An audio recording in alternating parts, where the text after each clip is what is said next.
சமீபத்தில் வெளியான அமரன் என்ற வெற்றி படத்தை இயக்குனர் ராஜ்குமார் பெரியசாமி இயக்க போற அடுத்த படத்துடைய அப்டேட் வெளியா இருக்கு. அதுலயும் ஒரு மிகப்பெரிய ஸ்டாரை வச்சு இந்த படத்தை இயக்க போறதா சொல்லிருக்காங்க. பிக் பாஸ் போன்ற சில ரியாலிட்டி ஷோஸை டைரக்ட் பண்ண இயக்குனர் ராஜ்குமார் பெரியசாமி கடந்த 2017 வெளியான ரங்கூன் படத்தை இயக்கி அறிமுக இயக்குனரா தமிழ் சினிமால அறிமுகமானாரு. இந்த படத்தை AR முருகதாஸ் தான் தயாரிச்சிருக்காரு.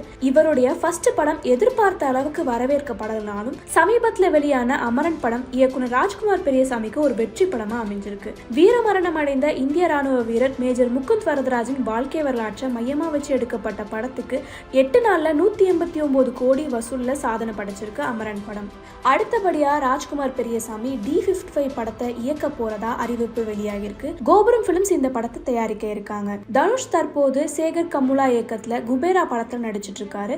இன்னொரு பக்கம் நிலவுக்கு என்மேல் என்னடி கோபம் மற்றும் இட்லி கடை ஆகிய 2 படங்களையும் டைரக்ட் பண்ணிட்டு இருக்காரு. அது மட்டும் இல்லாம இளையராஜாவின் பயோபிக் படத்திலையும் நடிச்சிட்டு இருக்காரு. இப்படி அடுத்தடுத்த படங்களை கையில் வைத்திருக்கும் தனுஷ் கோபுரம் பிலிம்ஸ் G அன்பு செலின் தயாரிப்புல நடிக்க போறதா தகவல் வெளியாயிருக்கு. இந்த படத்துடைய பூஜை இன்னைக்கு சென்னையில நடந்திருக்கு. அப்டேட்ஸ் பறக்குதா நெக்ஸ்ட் போட்டோ செட் டிராப்பிங் சூன்னு கோபுரம் பிலிம்ஸ் அவங்களுடைய எக்ஸ் தளத்துல அப்டேட் வெளியிட்டு இருக்காங்க. அமரன் படத்தை போல இந்த படத்துக்கும் மக்கள் மத்தியில நல்ல வரவேற்பு கிடைக்கும், பல கோடிகளை அள்ளும்னு எதிர்பார்க்கப்படுது. இது எல்லாத்துக்கும் முச்சமா இந்த போஸ்ட்ல இயக்குனர் வெற்றிமாறனை மென்ஷன் பண்ணிருக்காங்க. இதற்கு என்ன காரணம், வெற்றிமாறனுக்கு D55 படத்துல என்ன பங்கு இருக்குன்னு தெரிஞ்சுக்க ரசிகர்கள் எல்லாருமே ஆவலா இருக்காங்க மற்றும் அடுத்த அப்டேட்காக வெயிட்டிங்னு கமெண்ட் பண்ண ஆரம்பிச்சிருக்காங்க.